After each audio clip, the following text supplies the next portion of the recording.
Howdy guys, and welcome back to Warlord Wednesday. And today I'm suffering from a cold. Now I meant to do a video on Monday, but I felt really ill, and Tuesday I'm riding through it, and today I'm still there. But today we have in front of us the Panzer IV. Now I'm very excited by this because it's something that I've wanted to play around with for a while. I've had it up there on my shelf for a bit now. I'm trying to build up my Africa Corps, and I love the idea of having a Panzer IV. Now the Panzer IV, otherwise known as the Panzer Kampfwagen, or the PZK PFW. I think this is a PZ4D. I did rip up the packaging, unfortunately, and threw it away, but it was bubble wrap. I didn't have like a little stick on it. But if I've got it wrong, I've got it wrong. I do apologise. But the nice thing about it is I've been after one of these for quite a while. If you like your World of Tanks and games like that, then you're going to love this. So again, it's a medium tank developed in the late 30s to use extensively during the Second World War. It was designed as an infantry tank first of all, and was not intended to engage enemy armour. The role being allocated to the Panzer III. However, with its inadequacy, I can't even pronounce the word. I'm about to sneeze. That's why. I can't even pronounce it right now. Anyway, basically the Panzer III becoming apparent in the face of Soviet T-34s. I can't even pronounce it, it's that bad. Oh dear. Anyway, this is an awesome looking tank.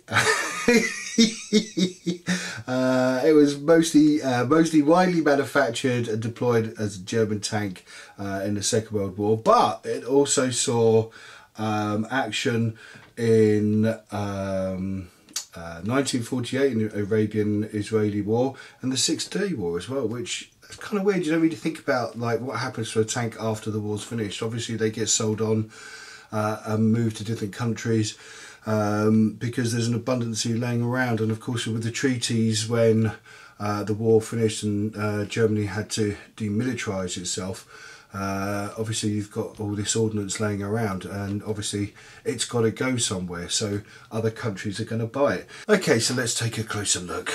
So what do we got here? Well, we have the hull, and as usual you'd expect some great detailing in that from Warlord. I do like the fact that their resin is exceptional, and I like the fact that there's plenty of detail in there, even down to the back, which looks really nice. Let's just get that to focus up for a second, as it's trying to focus on something else in the background. There we go.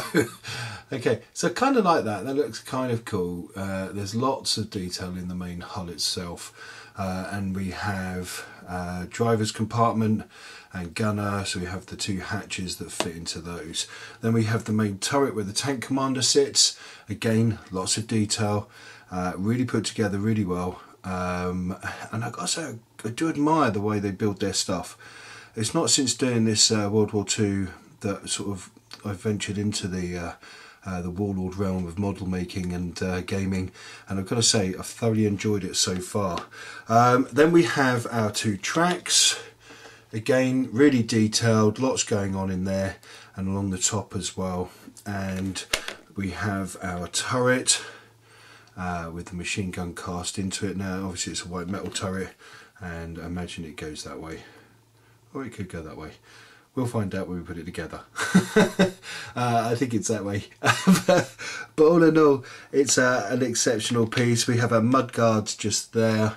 Then we have our which seems to be sort of containers that fit onto the back of the main turret, like so, just in there.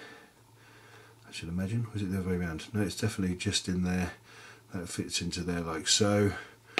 Then we have our tank commander hatches and lighting and little bits and pieces. So why don't I put this bad boy together, and I'll see you guys in a second. Howdy guys, and welcome back. Okay, so, god dear, what a horrible bug this is. And here we have our finished tank. Now I've got to say, I thoroughly enjoyed putting this together. Now you notice I've not put the lights in at all. And I'm going to do some bits of damage to these as well. Now what I've done is I've just sprayed it grey for this purpose, just to show you guys what it looks like when it's all put together. and I've got to say it's exceptional. I've got to say I do love the resin vehicles a little bit more than the plastics. I like the plastics because you've got convertibility to them, conversions galore, and the same with the resin, but I've got to say I love them. I love them both. I love them equally. Anyway, so here we have the finished vehicle. Now, in another video, not next week, probably the week after, we're going to paint this up. We're going to paint this up and we're going to do it in desert colours. Well, a video coming soon anyway. And we're going to do this for our desert core, Africa core, and it should look quite nice. I mean, it's an exceptional piece anyway, I've got to say that. Anyway guys, I hope you enjoyed the video. I'm sorry about my dizzy cold I've got at the moment. Who would have thought it? I'm going to see you very, very soon. You be good, you be safe, and take care.